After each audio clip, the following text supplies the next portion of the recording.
নমস্কার বন্ধুরা, এবারে আমাদের আলোচনার বিষয় হচ্ছে ভাষাগত দক্ষতা পার্ট 2 অর্থাৎ পঠন এবং লিখন। আগের ক্লাসে আমরা শ্রবণ এবং কথন নিয়ে আলোচনা করছিলাম, তো আজকের ক্লাসে আমরা পঠন এবং লিখন নিয়ে আলোচনা করব। যদি আপনারা আগের ক্লাসটি দেখে না থাকেন তাহলে অবশ্যই আপনারা দেখে নেবেন এবং সম্পূর্ণ কনসেপ্ট পঠন এবং লিখনের সম্পূর্ণ কনসেপ্ট আজকে আমরা খুব সহজ ভাষায় বোঝাবার চেষ্টা করব। আশা করি আপনারা বুঝে নেবেন এবং পঠন এবং লিখন থেকে যে কোনো প্রশ্ন আপনার পরীক্ষায় আসলে আপনি 100% গ্যারেন্টি যে সবগুলা প্রশ্নের উত্তর আপনি সঠিক করতে পারবেন। তো চলুন দেরি না করে আমরা কনসেপ্টটা জেনে যাই। তো নমস্কার বন্ধুরা, আমরা ডিসকাস করছি ভাষাগত দক্ষতা অর্থাৎ ল্যাঙ্গুয়েজ স্কিল। তো আমরা আগের ক্লাসে ল্যাঙ্গুয়েজ স্কিলের যে দুইটা ভাগ ছিল, লিসেনিং এবং স্পিকিং অর্থাৎ শ্রবণ এবং কথন নিয়ে আমরা ডিসকাস করেছি। দেখে না থাকলে অবশ্যই দেখে নেবেন। তো আজকের ক্লাসে আমরা ডিসকাস করব পঠন এবং লিখন নিয়ে, ঠিক আছে? তো আজকে আমরা যে আলোচনা করছি আমরা কনসেপ্ট নিয়ে আলোচনা করব, সুতরাং কনসেপ্ট ভালো করে বোঝার চেষ্টা করবেন, বিকজ কনসেপ্ট ইজ পাওয়ার। কি ভাই? Concept is power. কনসেপ্ট যদি ভালো করে বুঝে নেন তাহলে 100% গ্যারেন্টি যে কোনো এমসিকিউ আসুক না কেন আপনি কনফার্ম করতে পারবেন, ঠিক আছে? আর এই টপিক থেকে কিন্তু প্রশ্ন আসবেই আসবে ল্যাঙ্গুয়েজ স্কিল থেকে। তো দেখুন, আমরা দেরি না করে সরাসরি চলে যাই। পঠন হলো এক প্রকার গ্রহণমূলক দক্ষতা বা রিসেপটিভ স্কিল। তো রিসেপটিভ স্কিল কি এবং প্রোডাক্টিভ স্কিল কি আমরা আগের ক্লাসে ডিসকাস করেছি, তবু আরেকবার বলে দিই শর্টকাটে। দেখুন, এক নম্বর হচ্ছে লিসেনিং, স্পিকিং, রিডিং এবং রাইটিং, ঠিক আছে?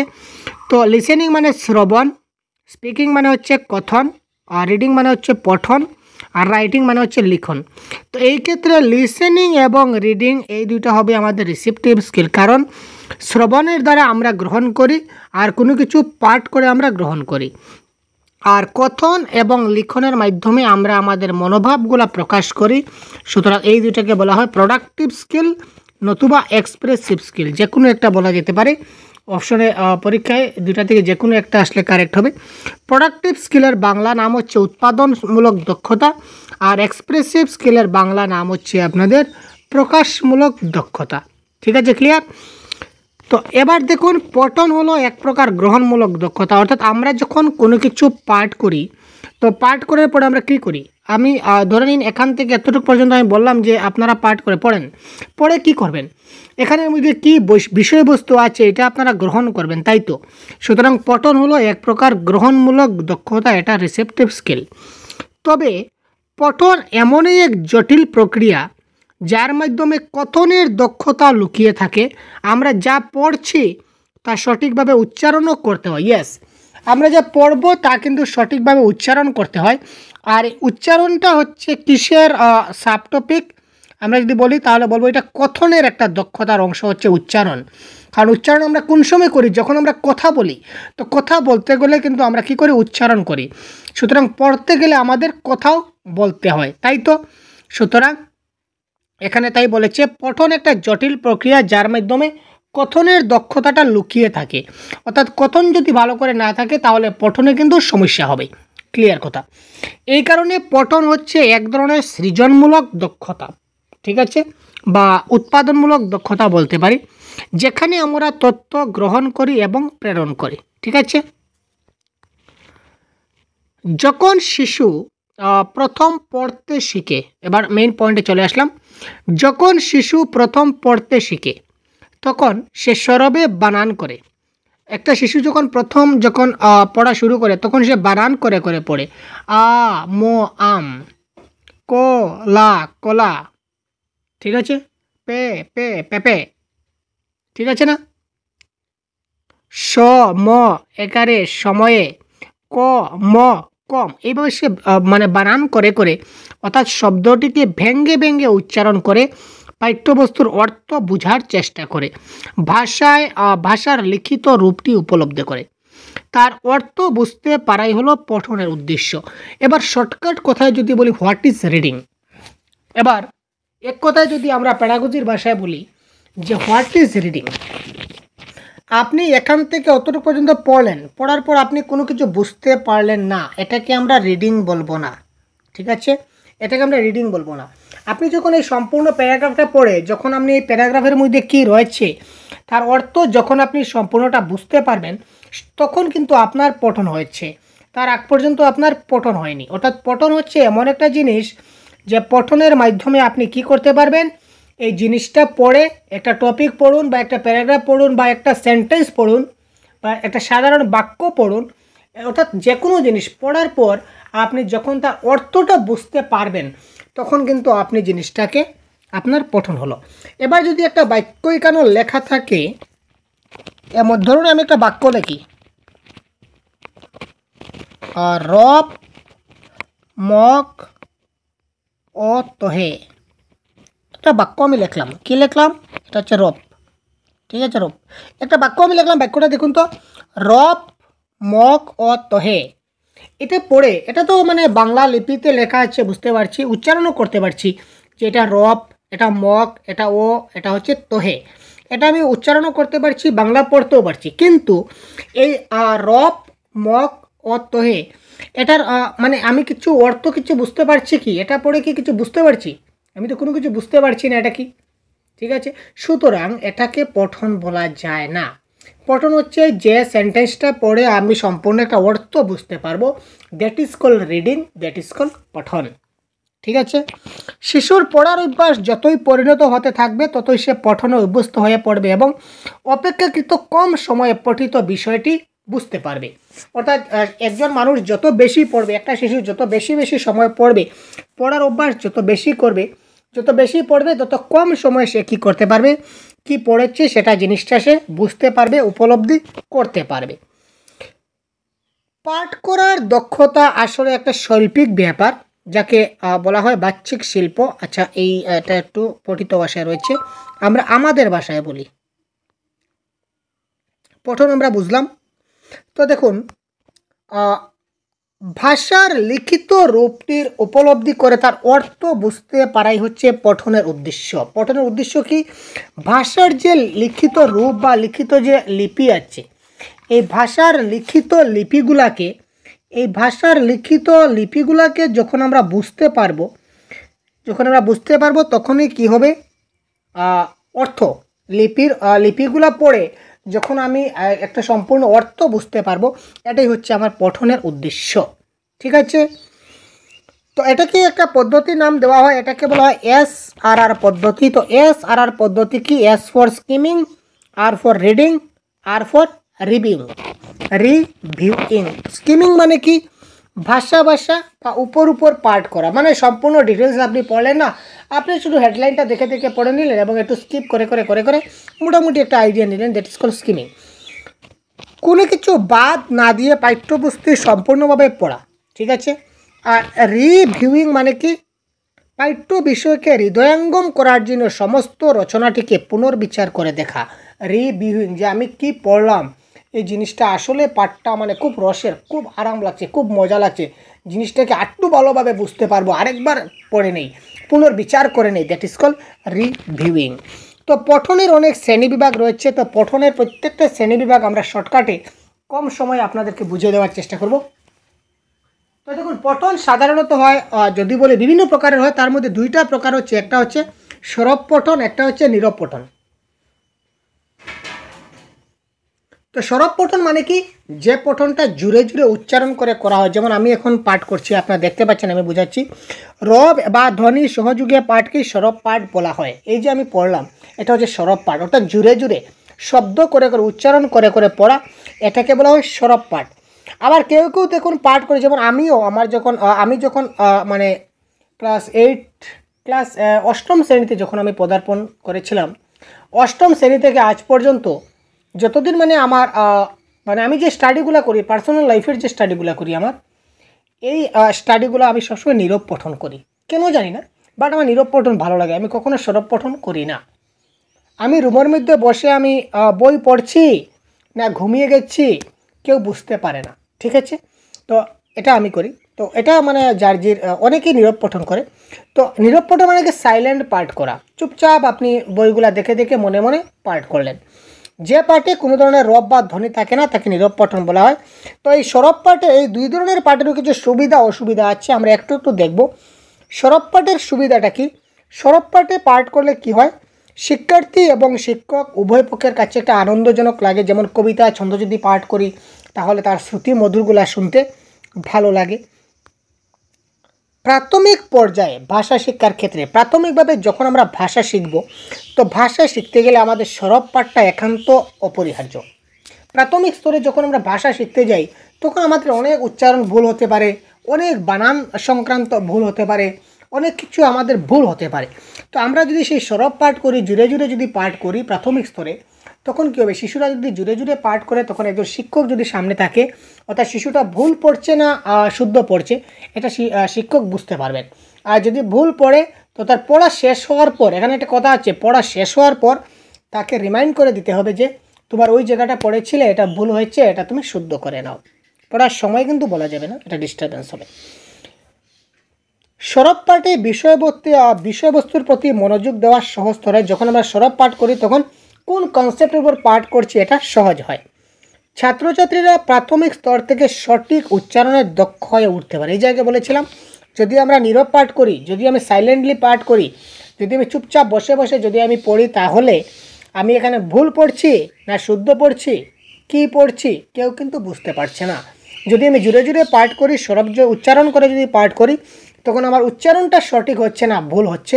এটা আমার পাশে আমার মা থাক, বাবা থাক, ভাই থাক, বোন থাক, আমার শিক্ষাগুরু থাক, যেই থাকুন না কেন, ওনারা আমার সঙ্গে সঙ্গে এটাকে সংশোধন করে দিতে পারেন after completion of my study.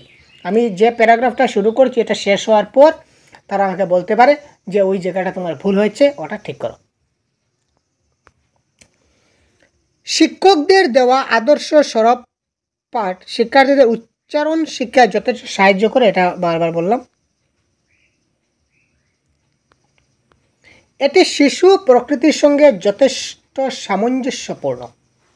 ঠিক আছে, সরব পাঠ শিশুদের প্রাণবন্ত করে তোলে। সুস্পষ্ট উচ্চারণের মাধ্যমে পাঠের ত্রুটি সংশোধন হয়।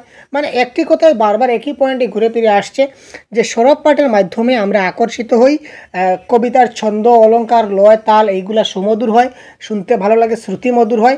তাছাড়া যদি বানান সংক্রান্ত কোনো ভুল হয় বা উচ্চারণ সংক্রান্ত যদি কোনো ভুল হয়, কথন শৈলী যদি ঠিক, অর্থাৎ কথা বলার যে স্টাইল, দেখুন কথা বলার কিন্তু স্টাইল আছে, পড়ার একটা স্টাইল আছে, এই স্টাইলটা বা বাচন ভঙ্গি যদি ঠিকঠাক না থাকে, কথা বলার ভঙ্গি যদি ঠিকঠাক না থাকে, তখন এটা পাশে যে আমার বয়োজ্যেষ্ঠ যে থাকবে, আমার শিক্ষাগুরু থাকবে, উনি ঠিক করে দেবেন।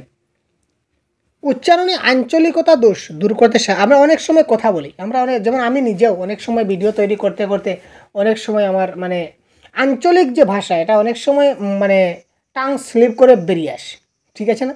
তো এই সরব পাঠ বেশি বেশি করতে করতে এইগুলা মানে প্রায় অনেকাংশে সেটা দূর হয়। সরব পাঠ বর্ণ এবং শব্দের সঠিক উচ্চারণ করতে সাহায্য করে। এবার হচ্ছে সরব পাঠের দোষ। তো সরব পাঠের দোষ এখানে যদিও নাই, তো আমি বলে দিচ্ছি আপনাদের দুই একটা। তো সরব পাঠে কী হয়, এক নম্বরে যেটা দোষ যেটা মানে পেয়েছি আমরা, এটা হচ্ছে আপনার মানে অত্যেক মানে পরিশ্রান্ত, অনেক কষ্ট হয়। সরব পাঠ বেশি সময় সরব পাঠ করা যায় না। বেশি সময় সরব পাঠ করলে, বেশি সময় লাউড রিডিং করলে কি হয়, মানে একঘেয়েমি ভাব চলে আসে। ঠিক আছে, একঘেয়েমি ভাব চলে আসে, মানে ভালো লাগছে না এই ধরনের ভাব চলে আসে। তারপর দুই নম্বরে যেটা হচ্ছে মানে আমাদের অনেক শক্তি অপচয় হয়, সরব পঠনের শক্তি অপচয় হয়।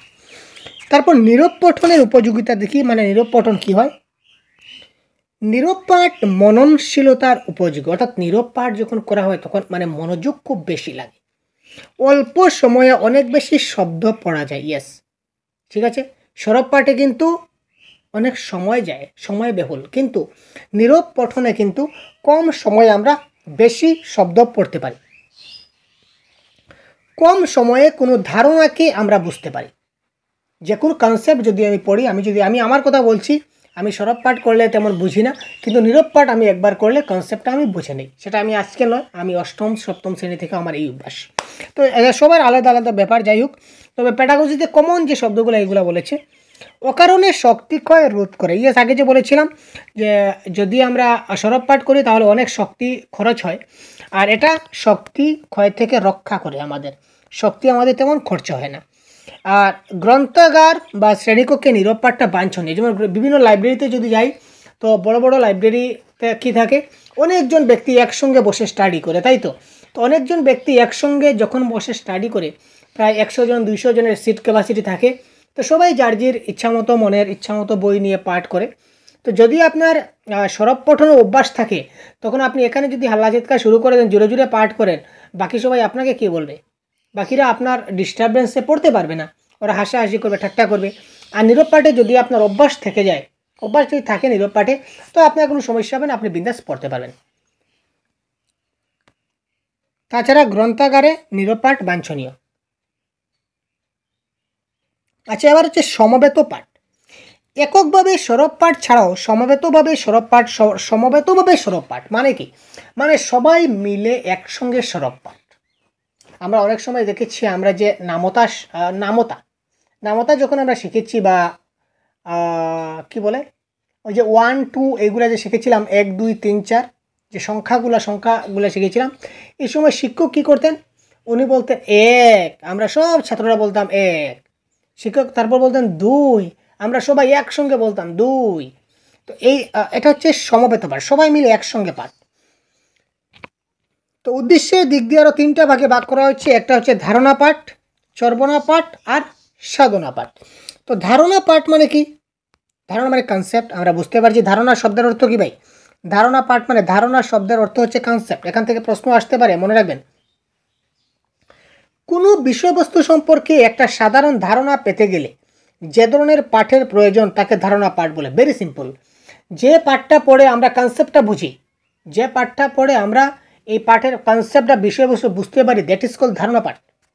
যেমন কোনো সংবাদপত্র পাঠ করে আমরা একটা ধারণা পাই যে আজকের খবরটা কী ছিল।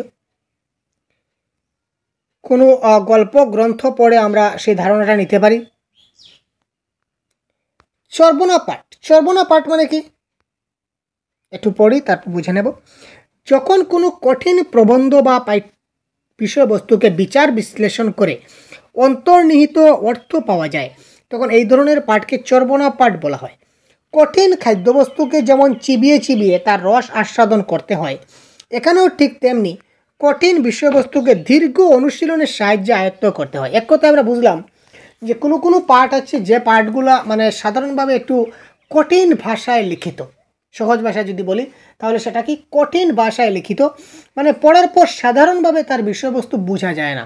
তাকে যদি ঢালাই যদি ভালো মতো করা যায়, এক জিনিসকে বারবার যদি মানে বোঝার চেষ্টা করা হয়, কি লেখা আছে সেটাকে বারবার যদি বিচার বিশ্লেষণ করা যায়, তাহলে এই ধরনের পাঠকে বলা হয় চর্বণা পাঠ।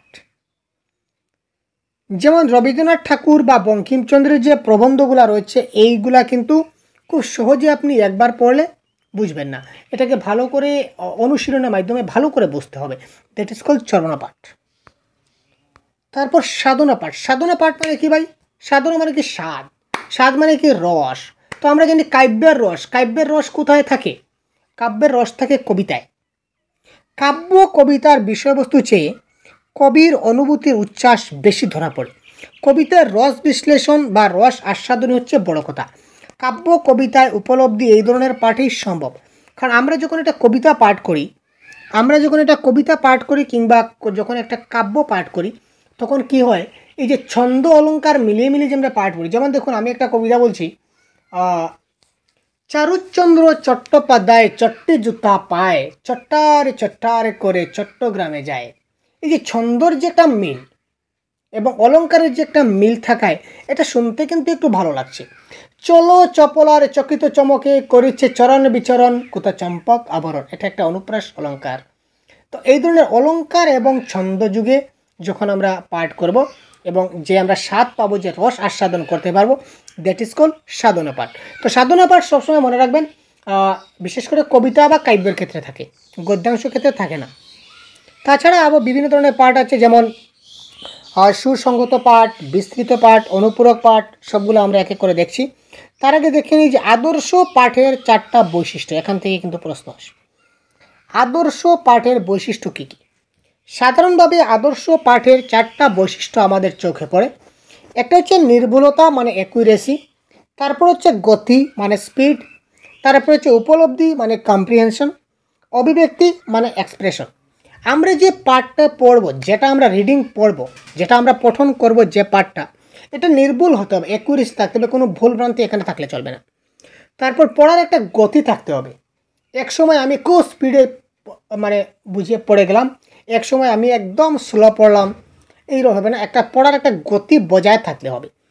তারপর এই কোন জিনিসটা আমি পড়ছি, আমি জিনিসটাকে উপলব্ধি, খালি যে উপর উপর পড়ে যাচ্ছি তা নয়, পড়ে আমি মনের মধ্যে উপলব্ধি করতে হবে যে তার অর্থ কী, এখানে ধারণা কী লুকিয়ে আছে, আমি কি বিষয় আমি এখানে আয়ত্ত করতে চলেছি, ওই জিনিসটা পাঠ করে আমি কি জিনিসটা শিখতে চলেছি, ওইটার মধ্যে কোন কথাটা বলা হয়েছে, ওই জিনিসগুলো আমাকে উপলব্ধি করতে হবে। That is called comprehension.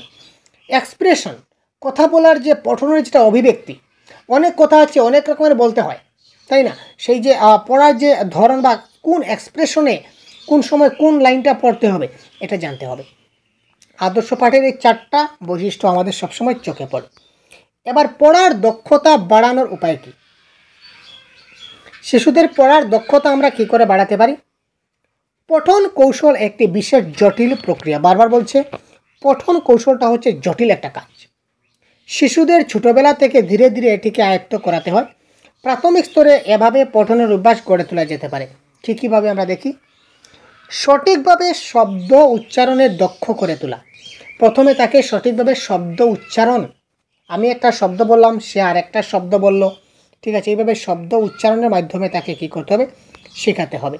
সঠিকভাবে শব্দের অর্থ উপলব্ধিকে দক্ষ করে তোলা। শব্দের যে অর্থ আছে, অর্থগুলা যাতে সে ভালো করে উপলব্ধি করতে পারে, এইগুলো করে। যেমন আমি ধরে নিই, আমি একটা শব্দটা হচ্ছে কলম, একটা শব্দ, এই যে শব্দের যেটা অর্থ উপলব্ধি বললাম, এটা আসল মানেটা কি? ধরে নিলাম যে কলম, এটা হচ্ছে আমি লিখলাম কলম, শিশুটা কলম পড়তে পারলো, সে বলতে পারলো হ্যাঁ স্যার কলম কলম, কিন্তু তার সামনে যদি আমি একটা কলম নিয়ে দিই, একদম ডাইরেক্ট, মানে কি বলবো, অবজেক্ট, বস্তু, যে রিয়েল কলম যদি তার সামনে নিয়ে যাই, সে তখন বলতে পারবে না যে এটা কলম। সে তখন সেটা যদি বলতে না পারে যে এটা কলম, তাহলে সে এই যে শব্দের অর্থর তার উপলব্ধি হলো না। সেই কলম দেখা মাত্র বলতে পারতো যে দ্যাট ইজ কলম, খাতা দেখার সঙ্গে সঙ্গে বলতে পারতো দ্যাট ইজ খাতা, ঠিক আছে? তো এই ধরনের যদি অর্থ উপলব্ধি ছোটোবেলা থেকে কম কম শব্দের মাধ্যমে করতে পারি, তাহলে তার পঠন দক্ষতাটা বাড়ানো যেতে পারে। সরব পাঠে উৎসাহ দিতে হবে। সরব পাঠে উৎসাহ দিলে কি হবে, এই যে তার ভুল ভ্রান্তি যদি কোথাও হয়, সেটা আমরা খুঁজে বের করতে পারবো। পাঠের গুরুত্বপূর্ণ শব্দগুলিকে চিহ্নিত করতে হবে, সেই শব্দগুলির অর্থ জানাতে হবে। এই পাঠে কিছু কিছু গুরুত্বপূর্ণ শব্দ থাকে, যে শব্দগুলা মানে কিছুটা ব্যতিক্রমী হয়। যেমন ধরুন, একটা লাইন পড়াও, লাইনের মধ্যে হঠাৎ একটা অচেনা শব্দ চোখের সামনে পড়লো, যে শব্দগুলো অচেনা, এই অচেনা শব্দগুলো নিচে একবার দাগ দিয়ে দিন এবং পরে তার অর্থটা কী সেটা তাকে বলে দিন, তখন সে লাইনটা পড়ে সম্পূর্ণ অর্থটা বুঝে যাবে। অচেনা নতুন শব্দগুলি জানতে পারলে শিশুটার পড়ার আগ্রহ বাড়ে।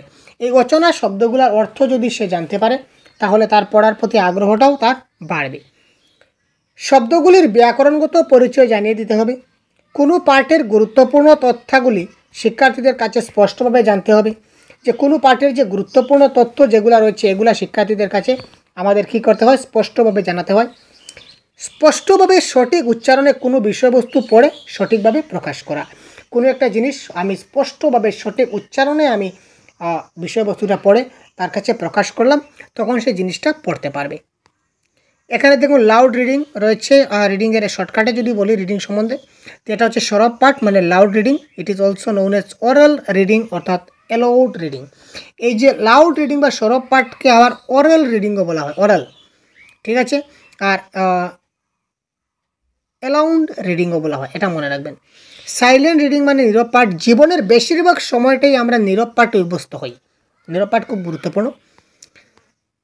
Silent reading এনাবলস the learners two comprehend the meaning, অর্থাৎ নীরব পাঠ অনেক ক্ষেত্রেই মানে বুঝতে পড়ে সাহায্য করে। অর্থাৎ কি, নীরব পাঠ পড়ার পর আমরা কি করতে পারি, অনেক সময় তার অর্থটা উপলব্ধি করতে পারি।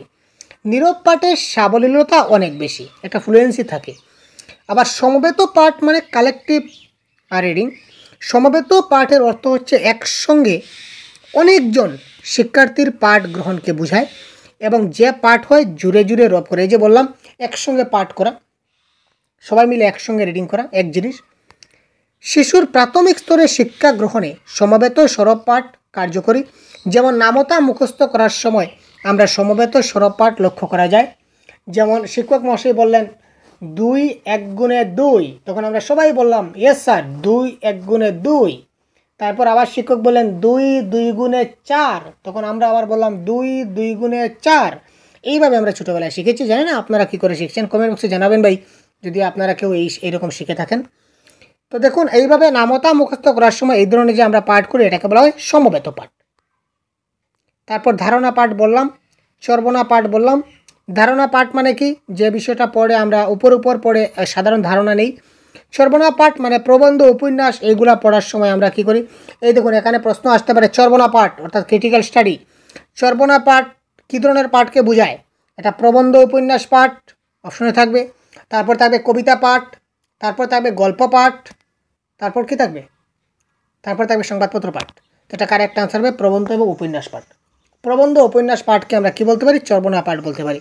আর সাধনা পাঠ বা অ্যাপ্রিসিয়েশন স্টাডি বলতে আমরা কি বুঝি? কবিতা পাঠকে বুঝি বা কাব্যের পাঠকে বুঝি। ইন্টেনসিভ রিডিং আরেকটা হচ্ছে কি এক্সটেনসিভ রিডিং। ইন্টেনসিভ রিডিং মানে হচ্ছে কি সুসংগত পাঠ, মানে detail study of the text. এই পাঠটাকে পুঙ্খানুপুঙ্খভাবে পড়া, সম্পূর্ণ পাঠটাকে পড়া। ভোকেবুলারি, গ্রামাটিকের রুল সম্বন্ধে জ্ঞান অর্জন হয় এই পাঠের মধ্য দিয়ে। এই পাঠ্য বিষয়ের রুচি গঠন করে। ইন্টেনসিভ রিডিং মানে মনোযোগ সহকারে সম্পূর্ণ পাঠ করা। আর এক্সটেনসিভ রিডিং মানে it mean non detail study of the text of the book. যেমন খবরের কাগজ বা আর্টিকেল পড়ার সময় এই ধরনের পাঠ আমরা করে থাকি। কোন ধরনের পাঠ? এই ধরনের পাঠ কোনো একটা মেইন পয়েন্টের উপর ফোকাস করে। এক্সটেনসিভ রিডিং মানে কি, ধরে নিন আজকে আমার ব্যাপারে কোনো একটা আর্টিকেলে কোনো একটা লাইন বেরিয়েছে, তো আমি শুধু এই লাইনটাই খুঁজবো। যেমন লাইক এস স্কিমিং, কী বলবো, স্ক্যানিংয়ের মতো। স্ক্যানিংটা কি এবার বলছি। তো স্ক্যানিং, স্ক্যামিং, এক্সটেনসিভ, ইন্টেনসিভ নিয়ে আমি আর একটা ডিফারেন্ট ভিডিও আপনাদের দিয়ে দেবো কিছুদিন পর, যেখানে আরও বিস্তারিত থাকবে। আজকে একটু উপর বোঝাচ্ছি। ইন্টেনসিভ রিডিং মানে যে কোনো একটা পার্ট, যে রিডিংটা আমরা পুরো ডিটেল স্টাডি করি। আর এক্সটেনসিভ রিডিং মানে ডিটেলস আমরা স্টাডি করি না, উপর পড়ে যাই, একটা নির্দিষ্ট পয়েন্টের উপর ফোকাস করে যে ওই জিনিসটা কোথায় আছে, ওইটা কি লেখা আছে, আমরা ডাইরেক্ট মানে সংবাদপত্র পাওয়ার পর আমরা মেইন যে টাইটেলগুলো পড়ে যাই। দ্যাট ইজ কল এক্সটেনসিভ রিডিং, বা আমাদের যেটা দরকার এটা একটু পড়ে নিলাম, শেষ। এবার বিস্তৃত পাঠ মানে ব্যাপক পাঠ মানে হচ্ছে এক্সটেনসিভ রিডিং। আর নিবিড় পাঠ মানে ইন্টেনসিভ রিডিং। এই দুটার মধ্যে পার্থক্য কী? এক্সটেনসিভ রিডিং এবং ইন্টেনসিভ রিডিং পার্থক্য রয়েছে। এক্সটেনসিভ রিডিং হচ্ছে পাঠক তাদের আগ্রহের বিষয়টিকে একটি সাধারণ বোঝার জন্য একাধিক বই, সংবাদপত্র, ম্যাগাজিন ইত্যাদি পড়ে। ব্যাপক পাঠ মানে কোনটা? ওই যে এই যে এক্সটেনসিভ রিডিং যেটা বলেছিলাম, ব্যাপক পাঠ এক্সটেনসিভ রিডিং। এই রিডিংয়ে কী হয়, শিক্ষার্থীরা কী করে ব্যাপকভাবে সম্পূর্ণটা তারা পাঠ করে, একাধিক বই পড়ে, সংবাদপত্র পড়ে, ম্যাগাজিন পড়ে, কিন্তু সম্পূর্ণভাবে তারা ডিটেলস দেখতে যায় না। বিপরীতভাবে ইন্টেনসিভ অর্থাৎ নিবিড় পাঠ শ্রেণীকক্ষ শিক্ষার সঙ্গে জড়িত। এক্সটেনসিভ রিডিংটা আমরা কী করি? এক্সটেনসিভ রিডিংটা আমরা যেমন সংবাদপত্র পাঠ করলাম বা কোনো ভালো একটা ম্যাগাজিন পাঠ করলাম তখন। আর ইন্টেনসিভ রিডিং শ্রেণীকক্ষে যে আমরা বইগুলো পাঠ করি এগুলো ইন্টেনসিভ, কারণ নিবিড়ভাবে পড়তে হয়, মনোযোগ দিয়ে পড়তে হয়, প্রত্যেকটা টপিক খুব ভালো করে দেখতে হয়, প্রত্যেকটা পয়েন্ট খুব ভালো করে যাচাই করতে হয়, যার মধ্যে শিক্ষার্থী বিষয়টিকে গভীরভাবে বুঝতে প্রয়োজনীয় হিসাবে কয়েকবার কিছু পাঠ করতে বাধ্য হয়। ঠিক আছে। বিস্তৃত পাঠ এক্সটেনসিভ রিডিং হচ্ছে মজা বা বিনোদন বা আনন্দের জন্য পড়া, এটা মাথায় রাখবেন। এক্সটেনসিভ রিডিংটা হচ্ছে পরীক্ষা প্রশ্ন আসে এক্সটেনসিভ রিডিং, এক্সটেনসিভ বিস্তৃত পঠন হচ্ছে কি মজা বা আনন্দের জন্য পাঠ করা। আর নিবিড় পাঠের প্রাথমিক ফোকাসটি হলো পাঠ্যটির আক্ষরিক অর্থ বোঝা। নিবিড় পাঠ বা ইন্টেনসিভ রিডিং মানে হচ্ছে ওই যে কনসেপ্ট বোঝা, যেটা বলেছিলাম, কনসেপ্ট বোঝা, ধারণা বোঝা, এখানে কি রয়েছে তার আক্ষরিক অর্থটা বুঝতে হবে। আর এক্সটেনসিভ রিডিংটা হচ্ছে মজার জন্য পড়া, আনন্দের জন্য পড়া, যে জিনিসটা পড়ে আমরা আনন্দ পাই, মজা পাই, that is call extensive reading. ব্যাপক পড়ার সঙ্গে উপন্যাস, জার্নাল, সংবাদপত্র বা ম্যাগাজিনগুলো জড়িত। ব্যাপক পাঠ কোন কোন ক্ষেত্রে আমরা ব্যাপক পাঠ পড়তে পারি, বা এক্সটেন্সিভ রিডিংটা আমরা কোন কোন জিনিস পড়তে সময় আমরা এক্সটেন্সিভভাবে পড়ি, উপন্যাস, জার্নাল, সংবাদপত্র বা ম্যাগাজিন। আবার নিবিড় পাঠের সঙ্গে পাঠ্যপুস্তক পড়া সম্পর্কিত। পাঠ্যপুস্তক কিন্তু ভালোভাবে না পড়লে পরীক্ষায় কোথা থেকে প্রশ্ন আসবে আমরা জানবো না, তারপর তো গুল্লা পেয়ে যাবো, তাই না? সুতরাং পাঠ্যপুস্তকটা খুব ভালো করে আমাদের পড়তে হবে। এই কয়েকটা মেইন বিষয়গুলো আপনারা মাথায় রাখলে চললো, ঠিক আছে? বাকিগুলা আপনারা একটু দেখে নেবেন, পিডিএফ দিয়ে দেবো আপনাদেরকে। এবার হচ্ছে স্কিমিং এবং স্ক্যানিং। স্কিমিং এবং স্ক্যানিং। ইউটিউবে আমার ভিডিও যখন চলে, আপনারা আমার অনেকে ইউটিউবে ভিডিও দেখছেন বা অ্যাপে তো দেখে নেই। ইউটিউবে যখন আমার ভিডিওগুলো চলে, তখন ভিডিও চলতে চলতে কী হয়, হঠাৎ ক্লাসের মধ্যেখানে একটা অ্যাড চলে আসে, তাই তো? অ্যাডভার্টাইজমেন্ট। যখনই একটা অ্যাড চলে আসে তখন আপনাদের মানে তাড়াহুড়ো লাগে যে 5 সেকেন্ড কবে যাবে, আমি ওটাকে স্কিপ করব, তাই তো? 5 সেকেন্ড কবে যাব, খালি শুধু আমার ভিডিও না, যে কোনো ভিডিও দেখার সঙ্গে সঙ্গে আপনারা দেখবেন অ্যাড চলে আসবে, এবং একটা 5 সেকেন্ড শেষ হওয়ার আগে কিন্তু স্কিপ করা যায় না। আর শর্ট যেগুলো অ্যাড আসে এগুলো কী হয়, 5 সেকেন্ড পরে আমাদের কী করতে হয়, স্কিপ করতে হয়, স্কিপ করলে চলে যায়। তো মানে এই 5 সেকেন্ড মানে স্কিপ করার জন্য আমরা মানে পাগলের মতো হয়ে যায়, তাড়াহুড়া করি, অর্থাৎ স্কিপ করে করে পড়ি। এই যে স্কিপ করে করে যে আপনারা ভিডিও দেখছেন, দ্যাট ইজ কল স্কিমিং। মানে স্কিপ করে করে এখানে একটু পড়লেন, এই পোর্শনটা ভালো লাগছে না, কোথায় আছে দেখি, মজা কোথায় পাবো, এই খুঁজে আটটু পাঠ পড়লেন, আটটু পড়ে এটা ভালো লাগছে না, আটটু পড়ি, ঠিক আছে? It is quick survey of the test to get main idea. এটার মেইন আইডিয়া কী আছে এটা পাওয়ার জন্য আপনি কুইকলি একবার সম্পূর্ণটা দেখে নিলেন স্কিপ করে করে। যেমন সংবাদপত্রে একটা হেডলাইন বেরিয়েছে, তো এই হেডলাইনের আন্ডারে কী কী রয়েছে সেটা আপনাকে সম্পূর্ণ পড়তে হবে না, মোটামুটি একটা লামসাম, এক লাইন, তারপরের এক লাইন ছেড়ে আরেক লাইন, তারপর আরেক লাইন ছেড়ে আরেক লাইন, মোটামুটি একটু পড়ে নিলেন, পড়ে এখানে কী লেখা আছে মোটামুটি বুঝে নিলেন, সংবাদপত্র বা ম্যাগাজিনে কী আছে বুঝে নিলেন। দ্যাট ইজ কল বিষয়বস্তু সম্পর্কে দ্রুত জেনে যাওয়া, that is call skimming. It is the first reading activity. আর স্ক্যানিং হচ্ছে হাই স্পিড রিডিং, কেবল দরকারি জিনিস খুঁজে বের করা হয়। এবার ধরে নিন আজকে আমার বিষয়ে পেপারে কি একটা লিখেছে, কোন সাংবাদিক আমার বিষয়ে পেপারে কি একটা লিখেছে, আমি জানতে পারলাম যে আজকের তারিখে আমার সম্বন্ধে একটা নিউজ পেপারে মানে কি একটা লিখেছে, ভালো একটা লিখেছে। তো আমি এটা মানে আমার খুব উৎসাহ জাগলো যে আমার পেপারে লিখেছে, কী লিখেছে দেখতে হবে। তখন আমি পেপারটা নিয়ে কোথাও কোনো দেখা নেই, আমি শুধু দেখতে আসলাম যে আমার বিষয়ে কোথায় লেখা আছে। এই যে আমি সার্চ করছি, এই যে স্ক্যান করছি, এটা আমি কম্পিউটারে যখন স্ক্যান হয় তখন কী হয়, সম্পূর্ণটা স্ক্যান হয়, তাই তো? এইভাবে আমি আমার চোখ দিয়ে সম্পূর্ণ পত্রিকাটা আমি কী করছি, স্ক্যান করছি, যে আমার বিষয়ে লেখা আছে। আর ভাই কোথায় লেখা আছে, তো আমার বিষয়ে কোথায় লেখা আছে এটা আমি খুঁজতে যাচ্ছি।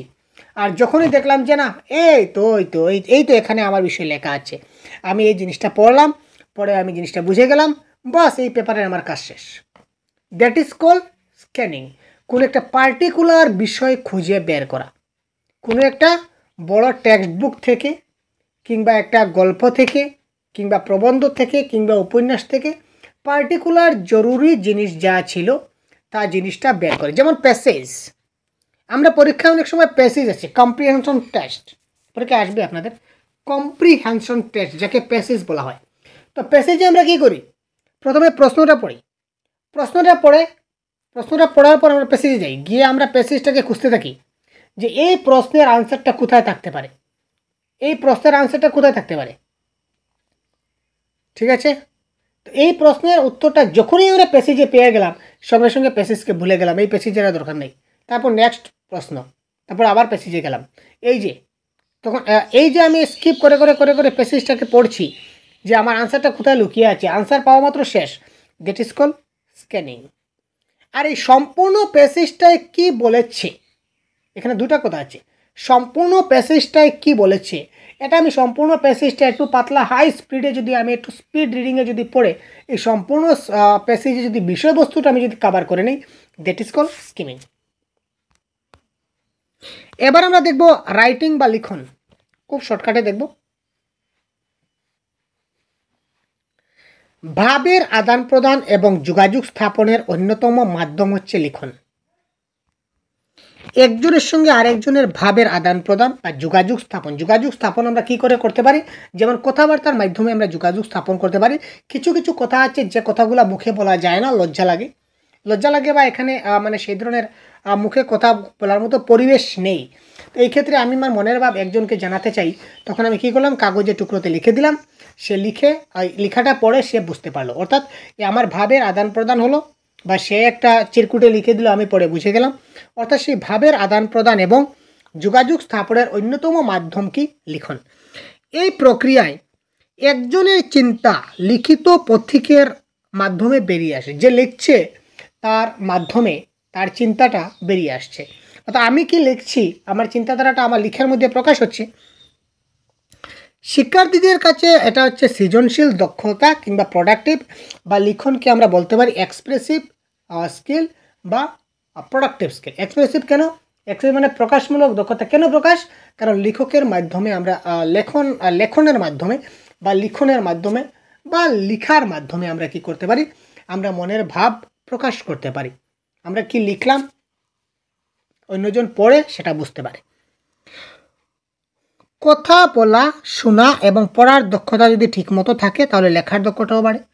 কথা যদি বলতে পারি, যদি আমি শুনতে পারি, যদি আমি বর্ণমালা ভালো করে চিনি, বর্ণ অক্ষরগুলো চেনা থাকে, তাহলে লেখার দক্ষতা আমার অটোমেটিক্যালি বেড়ে যাবে। মানুষের যোগাযোগের মাধ্যম হলো ভাষা। মানুষের যোগাযোগের মাধ্যম হচ্ছে ভাষা। কী কী পয়েন্ট বলছে একটু দেখি। আমরা পরস্পর ভাব নির্ণয় করি ভাষার মাধ্যমে। ভাষার দুইটা রূপ আছে, একটা হচ্ছে মৌখিক রূপ, একটা হচ্ছে লিখিত রূপ। ঠিক আছে? লিখিত মানুষের প্রকাশ ক্ষমতা। মনের ভাবকে ভাষায় প্রকাশের যে লিখিত রূপ রয়েছে তাকে আমরা বলি লিখন। মনের ভাবকে লিখিত ভাষায় যদি আমরা প্রকাশ করি তাকে আমরা কি বলি? লিখন বলি। এক কথায় যদি আমি আপনাকে বলিয়ে দিলাম। এরপর দেখুন লিখন দক্ষতা কিভাবে উন্নত করা যায়।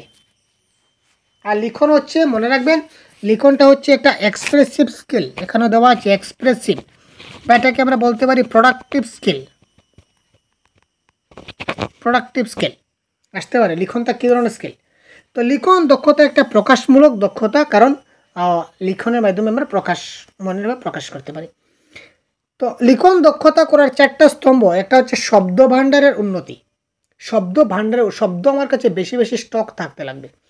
তারপর বানানের উন্নতি। বানান লিখতে যদি ভুল হয় তাহলে বানানগুলো আগে ঠিক করতে হবে, না হলে কিন্তু আমার লেখা হবে না। পঠন দক্ষতার উন্নতি। পঠন আমার ভালো করে, যদি আমি রিডিং ভালো করে পড়তে পারি, পড়া যদি আমি ভালো পারি তাহলে আমি লিখতেও ভালো পারবো। আর পড়তে গিয়ে যদি আমি আটকে যাই, যদি মনে থাকে না, তাহলে আমি লিখবো কি? ঠিক আছে, জিনিসটা ভালো করবো। পঠন মানে কি? হোয়াট ইজ পঠন? এইমাত্র বলে গেলাম। পঠন মানে কোনো একটা জিনিস বুঝে, সেই কোনো একটা জিনিস পাঠ করে সেটা বুঝে নেওয়া। যদি আমি জিনিসটাকে বুঝে নেই তাহলে বইয়ে যে ভাষায় লেখা আছে আমি অন্য ভাষায় তো লিখতে পারি। আর ধরে নিন আপনি আমাকে একটা গল্প বললেন, আপনি গল্পটা বললেন, আপনি কীরকমভাবে বললেন সেটা বড় কথা নয়। আমি গল্পটা বুঝলাম, এবার আমি আপনার গল্পটা আমি আমার ভাষায় লিখব। হতে পারে কয়েকটা শব্দ চেঞ্জ হবে, কয়েকটা বাক্য চেঞ্জ হবে, ঠিক আছে, কয়েকটা বানানও চেঞ্জ হবে। যেহেতু শব্দ চেঞ্জ হবে, বানান তো চেঞ্জ হবে, সবগুলো প্রায় মোটামুটি চেঞ্জ হবে। কিন্তু আপনার গল্পের যেটা সারমর্ম আর আমার গল্পের যেটা সারমর্ম এটা সেম থাকবে। এবার যদি আমি পঠন যদি ঠিকঠাকভাবে না হয়, জিনিসটা যদি পড়ে যদি আমি ঠিকঠাকভাবে বুঝতে না পারি, তাহলে অর্থ যদি উপলব্ধি করে না পারি গল্পটার, তাহলে আমি গল্প কী করে লিখব? আমার ক্রিয়েটিভিটি কী করে বাড়বে? হলো না। তারপর গ্রামারের উন্নতি যদি থাকে, ব্যাকরণের উন্নতি থাকলে আমরা আরও ভালো করে আমাদের লিখন দক্ষতাটা বৃদ্ধি হয়। লিখন দক্ষতা বাড়ানোর উপায় হচ্ছে অভ্যাস, প্র্যাকটিস। যত বেশি প্র্যাকটিস করাবেন শিশুদের লিখন দক্ষতা তত বেশি বৃদ্ধি পাবে। অভ্যাসই হলো লিখন দক্ষতা বৃদ্ধির অন্যতম উপায়। পাঠ্যপুস্তকের অনুশীলনের প্রশ্নের উত্তর লেখা শিক্ষার্থীদের অন্যতম করণীয় কাজ। এতে যেমন বিষয়ে জ্ঞান প্রাপ্তি হয় তেমনি লিখন দক্ষতাও বৃদ্ধি পায়। অর্থাৎ আমরা যত বেশি পারি শিক্ষার্থীদের দ্বারা আমরা লিখন কাজ চালাবো, প্র্যাকটিস করাবো লেখাটা। যত বেশি তারা লিখবে তত বেশি তাদের হ্যান্ডরাইটিংও সুন্দর হবে আর লিখন দক্ষতাও বৃদ্ধি পাবে। এবার দেখুন লিখনের কিছু গুরুত্বপূর্ণ বৈশিষ্ট্য আছে যেটা জানতে হবে। লেখার হরফ যেন স্পষ্ট হয়। হরফ মানে যে বর্ণ যেগুলা, লিপি যেগুলা লিখবে, যেমন প, প, ক, র, এগুলো যেন স্পষ্ট হয়, নাম্বার 1।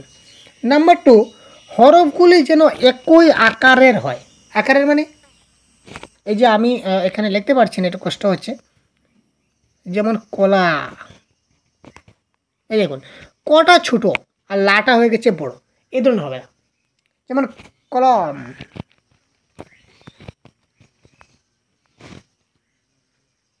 কলম, কটা এক সাইজের, লটা আরেক সাইজের, মটা আরেক সাইজের। এটা দেখতে কি ভালো লাগে? মোটেই না।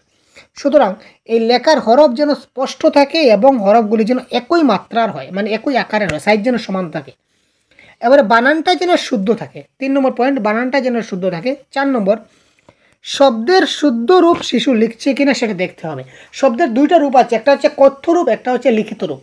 তো আমরা সবসময় লিখিত রূপটাকে শিশুদের লেখানোর চেষ্টা করব। পূর্ণ বাক্য যেন ব্যাকরণগতভাবে সঠিক হয়, গ্রামাটিক্যালি কারেক্ট। আমি ভাত খাই এটা না বলে যদি বলে আমি খাই ভাত, তাহলে কিন্তু হলো না। গ্রামাটিক্যালি কারেক্ট থাকতে লাগবে, আমি ভাত খাই। নিজস্ব জ্ঞানে কতটা নিজের মতো লিখতে পারছে তা যাচাই করে শিক্ষার্থীদের উৎসাহ দিতে হবে। এবারে আমরা ওই যে আগে বলেছিলাম একটা গেম খেলাবো, এ ধরনের বিভিন্ন গেমের মাধ্যমে তাকে আমরা লিখন দক্ষতা বাড়াতে পারি। যে আজকে ধরো 10 টুকরা কাগজ এখানে আছে, এই কাগজে একটা টুকরোর মধ্যে লেখা আছে মোবাইল, একটা টুকরার মধ্যে লেখা আছে কাপড়, একটা টুকরার মধ্যে লেখা আছে গাড়ি, একটা কাগজের টুকরা লেখা আছে আম। এই কাগজগুলো সব একটা কী বলবো, কিছু একটা ভিতরে ভরে নাড়াচাড়া করে সবগুলোকে উলটপালট করে র্যান্ডমলি এক একটা কাগজ ওদের হাতে ওরা নিল। তারপর যার হাতে, ধরুন একজনের হাতে কাপড় গেল, সে কাগজটা খুলে দিল কাপড় লেখা। তুমি একটা কাজ করো, এই কাপড় সম্বন্ধে তুমি 10 লাইন লিখো, যে কোনো, বললাম একটু হাইয়ার লেভেলে বলছি, ক্লাস 5-6 ধরুন। তারপর আরেকজনকে তার হাতে যদি আম যায়, মানে আমের যদি চিরকুটটা যায়, আমরা বলবো তুমি এক কাম করো, তুমি একটা কাজ করো, তুমি ওই আম সম্বন্ধে 10টি লাইন লিখো। এই ধরনের আমরা বলতে পারি। তখন তার নিজের উৎসাহ মতো সে লিখবে, তার যা ইচ্ছা হয়। লিখতে হবে নিয়মিত প্রতিদিন, ঠিক আছে, তবে তার লিখন দক্ষতাটা বৃদ্ধি হবে। এবার সুলিখনের বৈশিষ্ট্য, আগে যে এখানে দেখুন এখানে 4টা বলেছিলাম, এইগুলা ভালো করে দেখবেন। লেখার হরফ যেন স্পষ্ট হয়, খুব ভালো করে, হরফগুলি যেন একই আকারের হয়, বানান যেন শুদ্ধ হয়, শব্দের শুদ্ধ রূপ লিখছে কিনা তা দেখতে হয়। তার সঙ্গে আরও কিছু, যেমন এখানে শর্টকাটে আমরা দিয়েছি স্পষ্টতা, অর্থাৎ লিখনটা যেন স্পষ্ট হয়, ঠিক আছে, নির্ভুল, কোনো ভুল না হয়, যেন বানান যেন ভুল না হয়। লেখার একটা দ্রুততা, স্বাচ্ছন্দ্য এবং গতিময়তা, ঠিক আছে, অর্থাৎ আকারের যেটা সাইজ যেটা বলেছিলাম, এই জিনিসটা যেন ঠিকঠাক থাকে। সৌন্দর্যমণ্ডিত রেখা বিন্যাস, যেমন অনেকে দেখবেন যদি লেখে রেখা, রেখা যদি লেখে তো রে আকারটা এতক্ষণ পর্যন্ত এনে দেবে আর খায়ের আকারটা এতক্ষণ পর্যন্ত দিয়ে দেবে, তাহলে কি হলো? যদি বলি সবিতা, তো স লিখবে আর রসিকাটা এই বড় করে এখান পর্যন্ত এনে এখানে তা দিয়ে দিল, এটা কি হলো? না। এই সৌন্দর্য মানে রেখা বিন্যাসগুলোকে সুন্দর করতে হবে। আর সবচেয়ে বড় জিনিস আফটার লেখা, জ্যোতিচিহ্নের ব্যবহার যথাযথ করতে হবে। জ্যোতিচিহ্নের ব্যবহার যদি সঠিকভাবে না করে তাহলে কিন্তু লেখার অর্থ পরিবর্তন হয়ে যায়, আপনারা জানেন তো। জ্যোতিচিহ্ন যদি একটা কমা যদি আমরা এদিক থেকে এদিকে বসাই, মানে স্থান পরিবর্তন করি একটা কমা, তাহলে কিন্তু সম্পূর্ণ বাক্যটার অর্থ পরিবর্তন হয়ে যায়। একটা এক্সাম্পল, একটা বাস স্ট্যান্ডের লেখা ছিল, বাস স্ট্যান্ড বলবো না, অন্য কিছু বলি, একটা স্কুলে লেখা ছিল যে এখানে গাড়ি রাখিবেন না, রাখিলে 500 টাকা জরিমানা। তো সে রাখিবেন না এর পরে কমা ছিল, তো তার মানে অর্থটা কি? এখানে রাখা যাবে না, রাখলে জরিমানা। একজন দুষ্ট কী করেছে, এখানে নায়ের কমাটা মিটিয়ে আগে কমা দিয়েছে, রাখিবেন পরে কমা দিয়ে দিচ্ছে। তার মানে বাক্যটা কী দাঁড়াচ্ছে? এখানে গাড়ি রাখবেন মানে রাখতে হবে ম্যান্ডেটারি, না রাখলে 500 টাকা জরিমানা। দেখুন একটা কমা এদিক থেকে এখানে এলো, তার মানে বাক্যটার সম্পূর্ণ অর্থটা পরিবর্তন হয়ে গেল। সুতরাং জ্যোতিচিহ্নের যথাযথ ব্যবহার খুব ভালো করে জানতে হবে, ঠিক আছে ভাই? তো এই ছিল আমাদের আজকের মূলত ক্লাস। ভাষাগত দক্ষতা আমরা কমপ্লিট করলাম। শ্রবণ, কথন, পঠন, লিখন 4টা সম্পূর্ণ হলো। পরবর্তী সময় আমরা অন্য একটা টপিক নিয়ে ডিসকাস করব এবং এই টপিকের আমরা এমসিকিউ আপনাদের প্র্যাকটিস করাবো। ঠিক আছে, ধন্যবাদ, ভালো থাকবেন, সুস্থ থাকবেন, জয় হিন্দ।